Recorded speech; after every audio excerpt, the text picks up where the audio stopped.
Abooluganda ntendereza Allah subhanahu wa ta'ala namwebaza olw'ebyengera Allah subhanahu wa ta'ala byatuwa.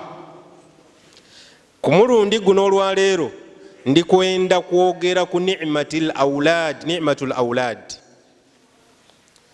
Mu byengera Allah byatuwa, atuwa ekyengera eky'abaana. Bw'oba olina ku mwana wanika ku mukono, kibuuzo ekisooka ndakuswanisa buli omu omukono. Buli ali muno ng'olina omwana wanika omukono, ze ndaba nandina abaana. Isababa ekyokubiri, abaana bo bemerere batya, ekyo kikyo kyeiremu. Abaana betulina ni'ma. Mu bimu ku byengera Allah subhanahu wa ta'ala byatuwa, atuwa ekyengera eky'abaana. Okutegeera nga ekyengera abaana kyengera amuzira naidi. Era bw'oba musaada oyenda wakiri owasa omukazi ni anaafuna enda nevaamu nga ya mwezi mulala, nibakoba ati muka Faisal naminya yaviire mwenda nga ya mwezi. Ni bwaba mukyala yena ayenda abayire oba afumbirwe, ni bwanaafuna enda nevaamu nga ya myezi ebiri atukati ti mugumba yavaamu kwenda. Iwalina abaana ekyengera ekyo kikoze iso otya, era wali oyemereire webaza ku Allah subhanahu wa ta'ala ala ni'matil awlad. Twebaze byengera bingi, ayi wali otwaire kwe mutawaana webaza Allah nti ayi Allah nkwebaza olw'ekyengera ky'abaana bewampa. Kuba okutegeera nga abaana kyengera ti maani ga muntu. Muntu ayinza okulowooza nti because olina amaani mangi ndowooza kyova owasa waaga abakazi enda, be ti maani. Omuntu ayinza okulowooza nti bugayiga, olw'okuba mugayiga, so because of that ekyabaana kirida kuyida automatically, ti bugayiga. Ate olayinza okulowooza nti bwavu, olw'okuba oli mwavu ndowooza kyova olina ki, kyova olina abaana. Abaavu bangi ababazira, abagayiga bangi ababazira, ab'amaani bangi nga bazira baana mu nsi muno. Iwe ninze Allah bw'abatuwaire abaana tulina okwebaza Allah subhanahu wa ta'ala. Nga bw'obona Ibrahim alayhi salatu wassalam yawangaala ku nsi kuno emyaka mingi ng'azira mwana, ku nkomerero Allah yamuwa omwana, era yakuba nti alhamdulillahi alladhi wahaba li ala al-kibari Ismail wa Ishaq. Nebaza Allah subhanahu wa ta'ala ampaire abaana nga mpweire ku mpagala. Yebaza Allah subhanahu wa ta'ala ala ni'matil awlad. Yebaza Allah subhanahu wa ta'ala okumugabirira, yamuwa omwana gwe beeta Samairi, yamuwa n'omwana gwe beeta Ishaaka. Nze niwe twali twebazizaako Allah subhanahu wa ta'ala okutuwa abaana. Bwekya kunchonga olina 7, bwekya kunchonga olina 10, bwajja okuchonchonga oyongere ku 10 n'omulala, ng'oli Saalongo, ng'ozaire abameka. Ekyengera ekyo Allah subhanahu wa ta'ala kyakuwaire, wali webazizaako Allah subhanahu wa ta'ala ala ni'matil awlad. Basiraamu baganda bange, twebazenga ino Allah subhanahu wa ta'ala. Buli kyengera kyaba akuwaire, zuukuka obwire osaale webaze Allah subhanahu wa ta'ala. Tyama mu muzigiti owanika emikono webaze Allah subhanahu wa ta'ala. Bawo obaire wona wona webaze Allah subhanahu wa ta'ala ow'ekitiibwa olw'okukuwa ekyengera kyaba akoze eki, kyaba akuwaire. Tiniwo omulungi eino, tikoba nti buli alina imaani Allah gwawa omwana. Bantu bangi nga balina imaani ayi nga Allah tiyamuwa. Tekitegeeza nti aboononefu Allah bwawa abaana, aboononefu bangi nga Allah tiyabawa abaana.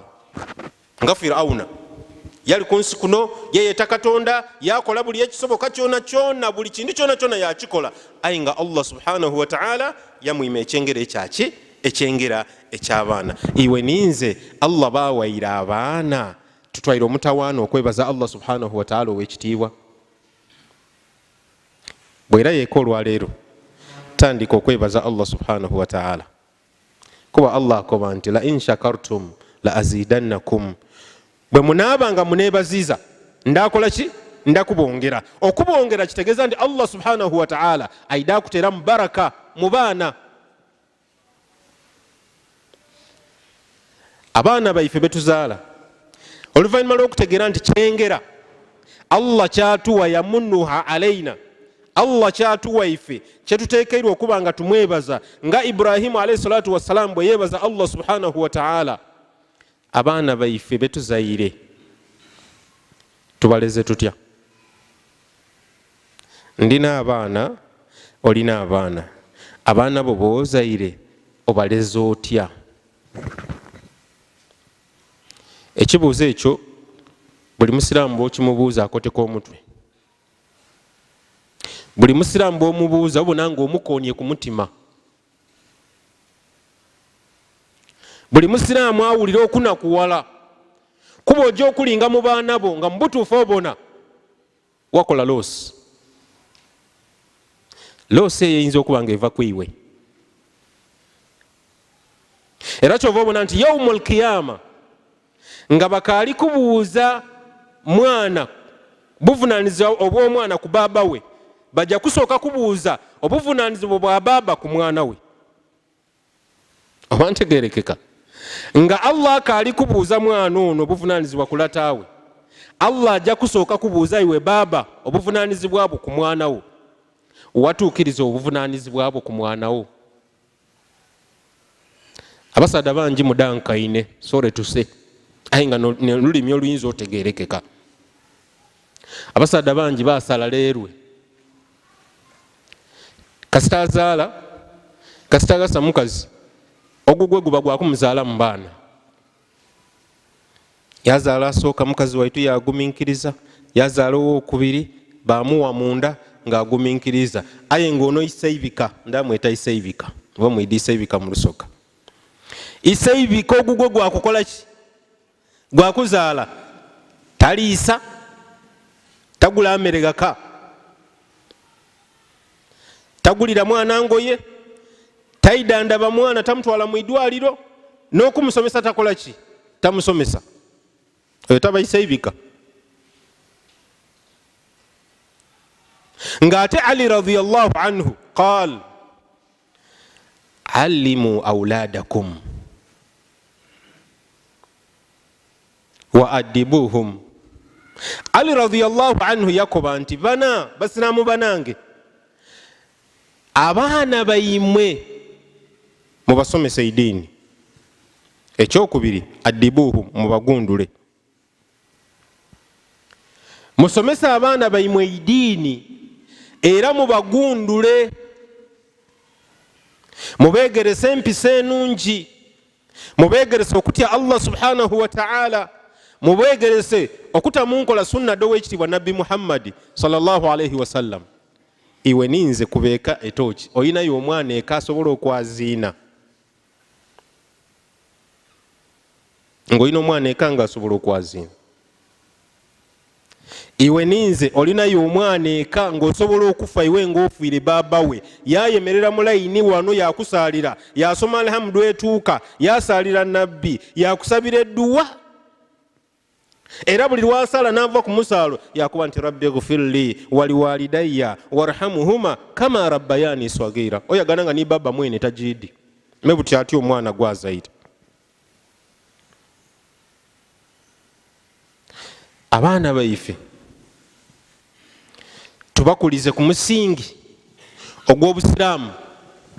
Ekyewuunisa era nze ekinga emyenda kukuma mpangalira mu masomero nti abatali basiraamu bali kuleeta mu masomero ga kisiraamu, abasiraamu batwala mu masomero gatali ga busiraamu. Guno omulembe mu mbeera gye muli kubonamu ensi bwetambula, ebikolobero bwe muli kubibona, eri omusiraamu akaalina embavu edisitula omwana we n'amutwala mu senti gundi ng'oli musiraamu ng'oikiriza la ilaha illa Allah Muhammadur Rasulullah, omwana we yajja mu isomero gundi eritali lya busiraamu. Omwana wo era walowooza nti wamwenumiririzamu. Abasiraamu saawa eno batwala abaana baibwe mu masomero agatali ga busiraamu, waida yaumul qiyama nga Allah yakubalaku nti wazimba kereziya. wazimba church olw'okuba mu masomero gaibwe bataaku church fee, omusiraamu edo dasooka okusasula waliyadhu billahi min dhalika. Wasasula oti mpegano dino eda church kandi sasulire irala,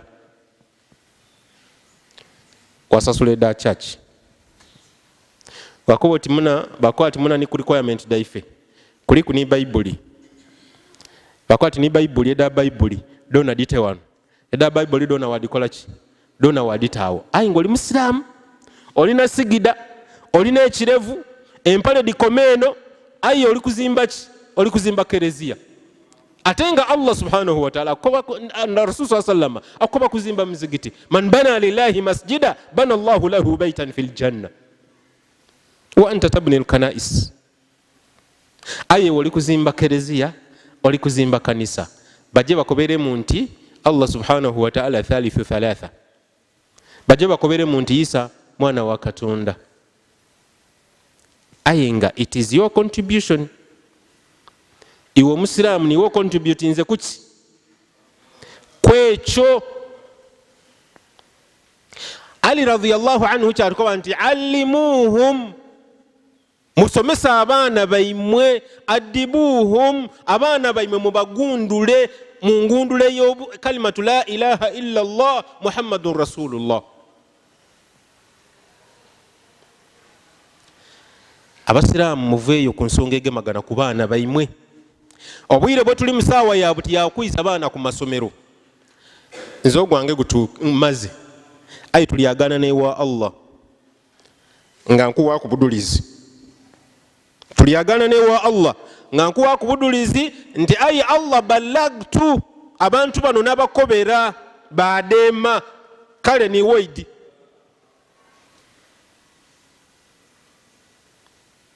Abaana bayiraga kanga bemba Yesu mu maka g'omusiraamu omuli Qur'an, omusiraamu iwasaala. Aye abaana bo bayira waka nga mu kifo ky'okwaziina, mu kifo ky'okusoma Qur'an baliko embaana embadde akirokole. Waava mu nsi ng'oli happy, ng'oli musanufu, era Allah yakwaniriza nga radhin anka, nga musanufu musiimu yoli. Abaana baife Allah ajaba tubuuzaako ku lunaku lw'enkomerero. Ate Allah subhanahu wa ta'ala laysa bidhallamin lil'abid, tali kujja kulyazaamaanya muntu yena ku lunaku olw'enkomerero. Abaana abo bajja kugema ebirenge, bajja kugema amataayi, bakola nti baaba ozirayo ojja wasalanga watukoba ku tusaale, ye bwe watukoba wali otusomeisa tusaale. Waba waka nga niwo yaziina wajikima, waba imaamu ate wamala waba maamuma fi nafsi alwaqt. Ayi nga abaana bali ku TV waka. Lwaki bali ku TV waka? Baba yasulayo gwaki gwa nagamba, ni mama yasulayo gwaki gwa nagamba, tibenda kutegeera. Allah jatuvunaana bana ku baana baife betuzaire mu nsi muno. Ozaala omwana wasanuka wacacyanca wakoba oti nfuni omusika weeyagala, aye tegeera nga bwe weeyagala, okweyagala amasanu ye gakoma, era n'ebibuuzo gye bidde okola ki gye bidde okukoma. So it is high time tube nga twetegekera olugendo lwe tuli kujja okujjamu, ojja okuva ku nsi ng'olesa abaana. Hasan al-Basri yayogera ebigambo bino, yakoba nti allimu awladakum ta'atullah,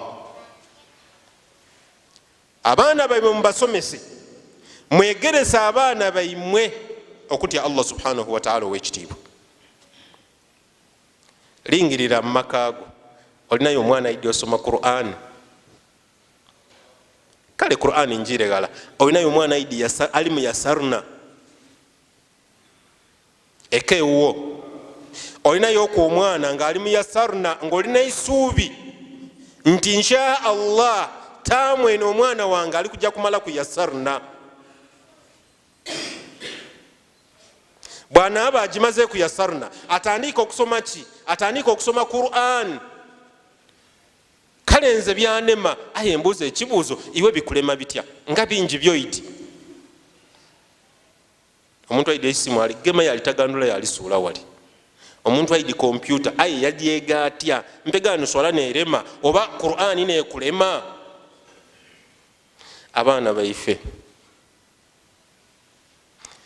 tubasomese tubegerese obusiraamu kijja kutuyamba ife nga tuviire mu bulamu buno obwaki obwensi mu buvunaanyizibwa bwa baba mu buvunaanyizibwa bw'abazaire eri abaana betuzaala kubegeresa kalimatu la ilaha illa Allah muhammadun rasulullah ensonga eyo nsonga nkulu ino ensonga eyo nsonga y'amaani ino era yowaka olambale kyabugazi olingirire mu baana bo weekube mutooki okoba oti bismillah abaana bange mbatwaire kusoma busiraamu saawa enensi yona yona etagetinze busiraamu eri kwenda kubutoolawo ensi yona yona yona abayahudi abaisirairi abamerika abaki tageti yaibwe kusanyawo busiraamu batya nakuleta byabwononefu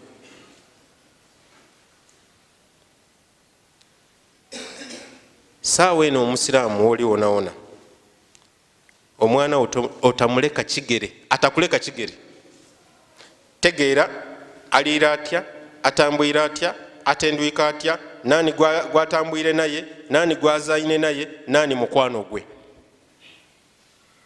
kase ebyo binakulema eyakwalula esiriire allimu auladakum abaana baife tubegerese obusiraamu abaana baife tubagundulire ku kalimatu la ilaha illa Allah muhammadun rasulullah ensi ndala gye bayitanga USSR Soviet Union bwawuna kuncho yawera obusiraamu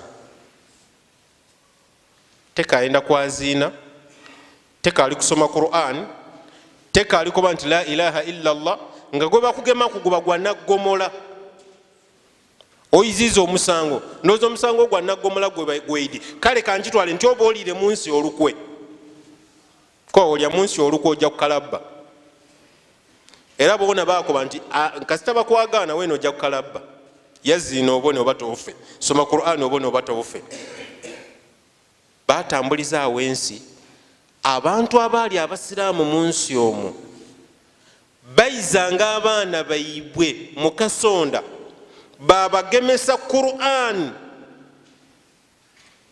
ku mutima ku mwoyo oba ku mutwe nga yomuwa Qur'an oti gisome n'obuyikula oti soma wano nga tasobola kusoma singa yembeera etuukayo iwe osobola okugemesa omwana wo Qur'an ye olinayo kuba omwana wo aba naye asobolako ati ababa tuyirigale mu mbali mpolampola nga abarasha bwe bakola ki bwe bakola ayi singa embeera eyeetuukawo iwe osobola okusomesa omwana wo Qur'an kyakitegeeza nti ensi ekoze eki eyo nooneike kiba kitegeeza nti abaana bakoze eki tebajja kwega Qur'anul Karim baganda bange omuntu ayitaidi mugaso gwa kusomesa mwana idiini abantu abasinga bungi mulowooza nti omwana ajja asome bw'anaasoma oluzungu ti kibi okulusoma kirikoba ndi kibi aye omuntu olowooza nti bw'anaasoma oluzungu bw'ajja okufuna emirimu bw'ajja okuba omugayiga weerabira nti ariziku biyadillah riziki eri mu mikono gyani gya Allah subhanahu wa ta'ala bameka abatasomye aye nga they are well off bameka nga tiyasoma tiyayingira kuna mu kibiina aye nga mu byempiya wano wakoba ndi kubala nusu wallahi kabiri nga abasoma bakola uwe so nga ate okusoma idiini kyayiteeka omuzaire okusomesa omwana we idiini kyayiteeka bandi bakanga totwala omwana ajja kuba failure nze mpegano nze ndi failure bamaseka babasomesa wano they are failures arizku biyadillah wabula bino byona byona tubisome ebisigaire lwakuba ntwenda tubite mu nsi aye ate ekyeidiini is very very important more than everything. Kiri very very important omwana okusoma eidiini. Wallahi ezira kiruma kuba singa omulambo guno gwe tuli kusaalira gusobolanga okwira engulu gwabona ne baani abagusaalire wabona omwana wo nga atyaime ku katebe nga bali kusaalira Allah n'akuwa amaani osobola okuba ekikonde yena yaafu kuba neswala esembayo n'okusabira okusembayo mujja kwiramu okuboneka ku lunaku lwaki lwankomerero oyenda swala y'omuntu oyo aye ate takoze eki takusaalire aye obuzibu buva kuba nti iwe omuzaire niwe otamuteekateeka. Tusomesa abaana baife eidiini ebindi bigoberere byetwenda abenga eidiini aliidi aye nga inginiya abenga eidiini aliidi aye nga dokita abenga eidiini aliidi aye nga pilot abenga eidiini aliidi aye nga kino aye nga kino.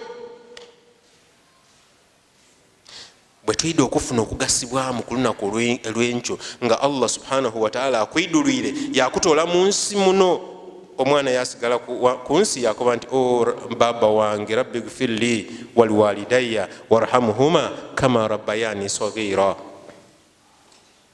Aye omulina ajja okoba atyo omuteeseteese ajja okusabira eduwa kuba eduwa y'omwana omulongoofu nga baba waafiire negimu ku mirimu gyosigaza ku nsi ng'ofunamu empeera mu maiso ga Allah subhanahu wa ta'ala. Mulina engombe ekoba mbu amasomero gaife ag'obusiraamu tuseera abasiraamu bangi paraisinga that complaint nti amasomero g'obusiraamu gakola ki gaseera. Kiyinza okuba ekituufu ate kiyinza okuba ekifu. Obutuufu bwakyo nibuliwa nti ffe tulina kaliculamu imeka ibiri mba n'abasomesa ab'oluwarabu n'aba n'abasomesa abaki ab'oluzungu. Oleyaba ni kaliculamu etya ndala kitegeeza nti nze nina isomero irala mulimu amasomero ameka mulimu amasomero abiri so onsuubira akola ki.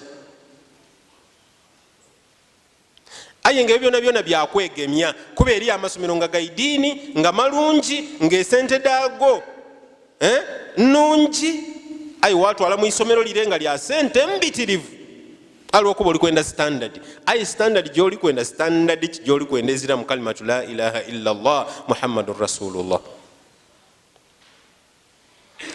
Baseruganda abaana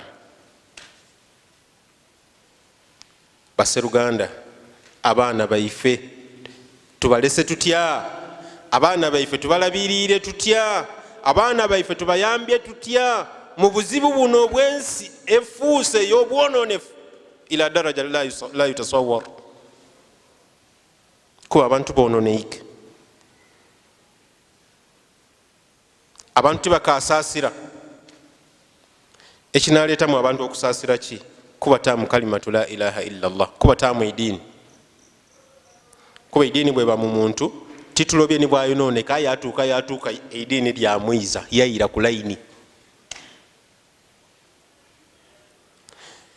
Tugundula abaana baife nga tubasomesa mu masomero gaife amasomero gaife gaweze titukeetaaga kutwala mwana waife mu masomero gatali gaife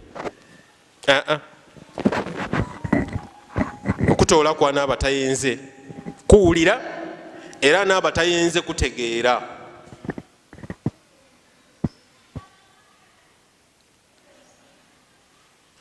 Twebaze Allah olwokuba nti akatuwaire obulamu. Twebaze Allah olwokuba nti atuwaire abaana atuwaire izaire. Twebaze Allah subhanahu wa ta'ala olwokuba nti akatuwaire obusobozi okwemerezaawo amaka gaife n'abaana baife.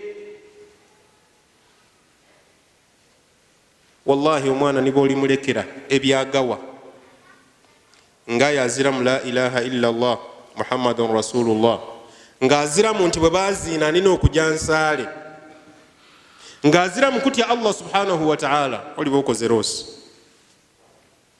Ate nga abazaire bangi tukola loosi ku nsonga y'abaana. tuirewa Allah subhanahu wa ta'ala bimtithali awamirihi wa jitinabi nawahihi. Amateeka ga Allah subhanahu wa ta'ala bana tugate mu nkola, ayi ng'eiteeka ery'okulabirira abaana, ery'okufa ku baana, ery'okugundula abaana, ery'okusomesa abaana ediini, leka ebindi byona byona. Omwana ono omuteemu obusiraamu abutegeere, omusomesa obusiraamu abenga akola ki? Abenga abukoleraku. Otherwise bona abatokikoze n'osuulayo ogwanagamba n'omuleka obuleke, ensi yo nebeera mule, ojja kweyidusa ku lunaku Allah subhanahu wa ta'ala lwakoba yawma la yanfa'u maalun wala banuun illa man ata Allah bikalbin salim. Olunaku lujja kutuuka ku lunaku lw'enkomerero nga almaalu la yanfa, esente tigigasa, n'abaana bewazaala nga tibakugasa, bakugema n'ebirenge. Kuba ku lunaku olw'enkomerero tiwajja kuba baba, tiwajja kuba maama, buli omu ajja kuba ku lulwe. Nafsi nafsi. Kyobona Allah subhanahu wa ta'ala akoba nti yawma yafirru almar'u, lunaku ojja kubona lataawo omulumuke, obone noko maama wo omulumuke, obone mukwana gwo olumuke, nga buli muntu ali ku nafsi nafsi. Onoonya kijja kukutoola mu buzibu fi dhalika alyawm. Ayi wali kunoona kijja kukutoola mu buzibu, abaana bo bali kukuleeta mu buzibu ku lunaku lw'enkomerero. Otuuse mu ibaliro bali kukubala aka nti otyo baba noyo gwe bali kubala, baasi tatuleka wano.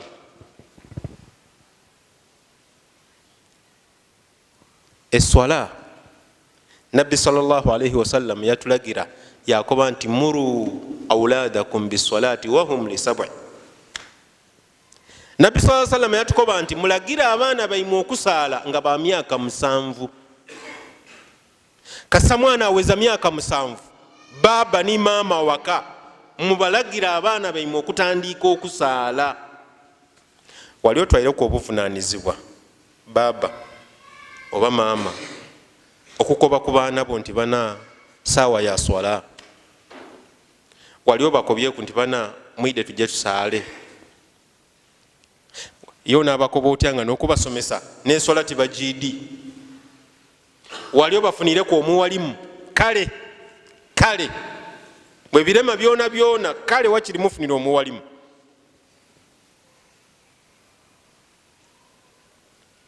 Eswala waka buvunaanyizibwa bwaiwe baba, kutegeera abaana bo basayire oba tibasayire, era bwe bati basayire buzibu ki.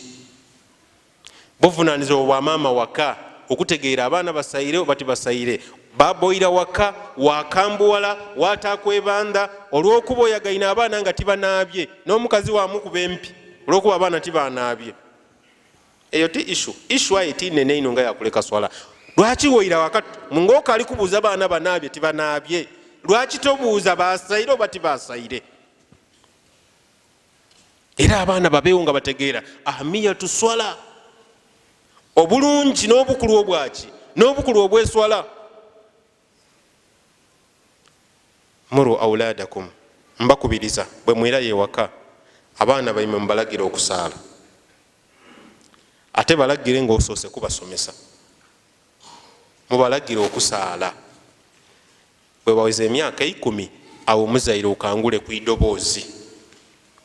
Bwe kuba kutoolayo kaswanu okatooleyo ng'omwana aweziza emyaka 10 nga tayenda akola ki? Nga tayenda kusaala. Lima olubimbirwo iwe omuzaire ku mwana wo kubigemagana n'ediini. Kale akuleme, bwakulema ng'ogeziizaako nga bwekisobola ozira musango. Ayi bwona amulingirire obulingirire nga togeziizaako nga tomukobye, deno no mu musango mu maiso gaani? Mu maiso ag'owekitiibwa Allah subhanahu wa ta'ala.